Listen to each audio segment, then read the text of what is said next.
ಜನಗಳು ಗೊತ್ತಾಗಬೇಕು ಸಾರ್ವಜನಿಕವಾಗಿ. ಸರ್ ಸಪೋಸ್ ಒಂದಿನ ಬಂದಿಲ್ಲ ಸರ್, ನೀವು ಕೇಳ್ತಾ ಇಲ್ಲ ಸರ್. ಹಿಂದೆ AEE ಅವರು ಎಕ್ಸಿಕ್ಯೂಟಿವ್ ಇಂಜಿನಿಯರ್ ಪ್ರತಿಯೊಬ್ರು ನಾಲೆ ಮೇಲೆ ಬರ್ತಿದ್ರು. ಜೂನಿಂದ ಅಪ್ ಟು ಜನವರಿ ಫೆಬ್ರವರಿ ಗಂಟ ನೀರ್ ಕೊಡ್ತಿದ್ರು. ಈ ಸಾರಿ ಈ ಅಕ್ಟೋಬರ್ ಸೆಪ್ಟೆಂಬರ್ ಬಂದ್ರು ನಮ್ಗೆ ನೀರಿಲ್ಲ. ದನಗಳ ಕರೆಗಳಿಗೂ ನೀರಿಲ್ಲ. ಕಟಗೇರಿಯಲ್ಲಿ ಬೋರ್ವೆಲ್ಗಳೆಲ್ಲ ಸ್ಟಾಪ್ ಆಗವೆ.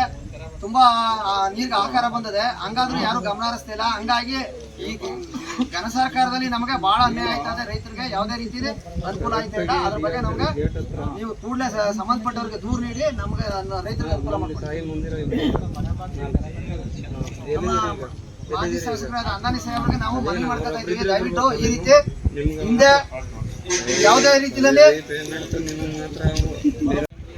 24/9/2024 ಮಂಗಳವಾರ ಈ ದಿವಸ ನಾನು ಮತ್ತು ನಮ್ಮ ಮಾಜಿ ಜಿಲ್ಲಾ ಪಂಚಾಯತಿ ಸದಸ್ಯರಾದಂಥ ರವಿಯವರು ಮತ್ತು ಎಲ್ಲ ವಿಭಾಗದ ನಮ್ಮ JDS ಮತ್ತು ನಮ್ಮ ರೈತರು, ವಿಶೇಷವಾಗಿ ಎಲ್ಲ ಸ್ನೇಹಿತರು ಸೇರಿ ಇವತ್ತು ನಮ್ಮ ರೈತರ ಜೊತೆಗೆ ಹಲಸಳ್ಳಿ ರೈತರು, ಬಾಣಸಮುದ್ರ ರೈತರು ಮತ್ತು ಆಡ್ಲಿ ಬಸವನಪುರ ರೈತರು, ಹೀಗೆ ಮತ್ತು ಎಲ್ಲ ರೈತರುಗಳು ಒಳಗೂಡಿ ಇವತ್ತು ಹೆಬ್ಬಾಳ ಚೆನ್ನಯ್ಯ ನಾಲೆಯ ಭಾಗದಲ್ಲಿ ನಾವು ಇವತ್ತು ಪ್ರವಾಸ ಮಾಡ್ತಾ ಇದ್ದೇವೆ.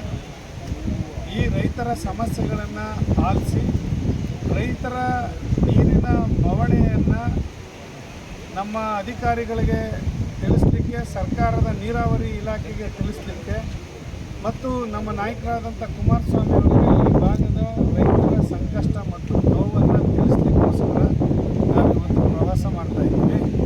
ಈಗಾಗಲೇ ನಮ್ಮ ನಾಯಕರು ಕುಮಾರಸ್ವಾಮಿ ಅವರು ಆದಿಚುಂಚನಗಿರಿ ಮಠಕ್ಕೆ ಬಂದಿದ್ದಾರೆ.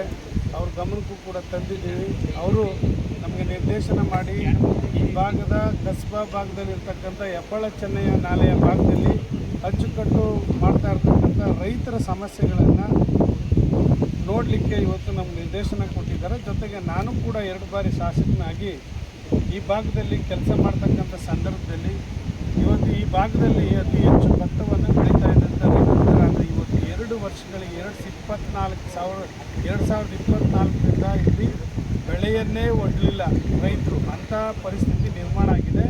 ಈ ಹೆಬ್ಬಾಳ ಚೆನ್ನಯ್ಯ ಕೆರೆ ಕಾಲುವೆಗೆ ನೀರು ಬರದೆ, ಅಂತರ್ಜಲ ಇಲ್ಲದೆ, ಕೆರೆ ಕಟ್ಟೆಗಳಿಗೆ ನೀರು ಬಿಡದೆ ಇವತ್ತು ಕೊಳವೆ ಬಾವಿನೂ ಕೂಡ ಬತ್ತು ಹೋಗ್ತಕ್ಕಂಥದ್ದು ಸಂದರ್ಭ ನಿರ್ಮಾಣ ಆಗಿದೆ. ಕುಡಿಯೋಕ್ಕೂ ಕೂಡ ನೀರನ್ನು ತಾತ್ಪರ ಆಗ್ತಕ್ಕಂಥ ಕೆಲಸ ಇವತ್ತು ನಡೆದಿದೆ. ಅದರಿಂದ ಇವತ್ತು ಹೆಬ್ಬಾಳ ಚೆನ್ನಯ್ಯ ಭಾಗಕ್ಕೆ, ಇವತ್ತು ಹಲಸಳ್ಳಿ ಈ ಭಾಗಕ್ಕೆ ಬಂದು, ಬಾಣಸಮುದ್ರ ಭಾಗಕ್ಕೆ ಬಂದು ನಾವು ವೀಕ್ಷಣೆ ಮಾಡ್ತಾ ಇದ್ದೇವೆ. ಇವತ್ತು ಪರಿಶೀಲನೆ ಮಾಡುವಂಥ ಸಂದರ್ಭದಲ್ಲಿ ಒಂದು ತೊಟ್ಟು ನೀರು ಕೂಡ ಈ ಭಾಗಕ್ಕೆ ಬರದೇ ಇರುವಂಥ ಪರಿಸ್ಥಿತಿಯನ್ನು ಇವತ್ತು ಈ ಸರ್ಕಾರ ನೀರಾವರಿ ಇಲಾಖೆ ಮಾಡಿದೆ. ಇವತ್ತು ನಾನು ಜಲಪಾತೋತ್ಸವ ನಡೆಯೋದಕ್ಕಿಂತ ಮೊದಲಿಂದನೂ ಕೂಡ ಇವತ್ತು ನಮಗೆ ನೀರು ಕೊಟ್ಟು ನೀವು ಯಾವುದೇ ಕೆಲಸ ಮಾಡಿ ಅಂತೇಳಿ ಹಲವಾರು ಬಾರಿ ಪ್ರತಿಭಟನೆ ಮಾಡಿದ್ರು ಕೂಡ ಅವರು ಮನಸ್ಸಿಗೆ ಹಾಕ್ಕೊಳ್ದೇನೆ, ಅದನ್ನು ಲೆಕ್ಕಿಸ್ತಾನೆ ಇವತ್ತು ಅವ್ರಿಗೇನು ಅವ್ರ ಸ್ವೇಚ್ಛಾಚಾರವಾಗಿ ಏನು ಕೆಲಸ ಮಾಡಬೇಕು ಅದನ್ನು ಮಾಡ್ತಾ ಇದ್ದಾರೆ. ಅದಕ್ಕೆ ನಮ್ಮ ವಿರೋಧ ಇದೆ. ಅದಕ್ಕಾಗಿ ನಾವು ರೈತರ ಪರ ನಿಂತಿದ್ದೇವೆ, ರೈತರಿಗೆ ಹೋರಾಟ ಮಾಡ್ತಾ ಇದ್ದೇವೆ. ಈಗಾಗಲೇ ಆಡ್ಲಿ ಕೆರೆ ಸುಮ್ಕೆ ನಾಮಕಾವಸ್ಥೆಗೆ ಒಂದು ಅರ್ಧ ಅಡಿ ನೀರು ಬಿಟ್ಟಿದ್ದಾರೆ. ಅದೇನೋ ಆನೆ ಹೊಟ್ಟೆಗೆ ಅರ್ಕಾಸ್ ಮಜ್ಜಿಗೆ ಅಂತ ಏನೋ ನಮ್ಮ ಕಡೆ ಗಾದೆ ಹೇಳ್ತಾರೆ ಹಳ್ಳಿ ಕಡೆ. ಹಂಗೆ ದೊಡ್ಡ ದೊಡ್ಡ ಕೆರೆಗಳಿಗೆ 100-150 ಎಕರೆ ಪ್ರದೇಶ ಇರ್ತಕ್ಕಂಥ ಕೆರೆಗಳಿಗೆ 1 ದಿನ 2 ದಿನ ನೀರು ಬಿಟ್ಟರೆ ಅದು ಸಾಧ್ಯನಾ? ಇವರು ರೈತರು ಉಳಿಸ್ತಕ್ಕಂಥ ಕೆಲಸ ಮಾಡ್ತಾರಾ? ಇದು ಖಂಡಿತವಾಗ್ಲೂ ಸಾಧ್ಯ ಇಲ್ಲ. KRS ತುಂಬಿದ್ರು ನಮಗೆ ತುಂಬ ನೋವು ಕೊಡ್ತಾ ಇದ್ದಾರೆ ರೈತರಿಗೆ, ಈ ಭಾಗದ ರೈತರಿಗೆ.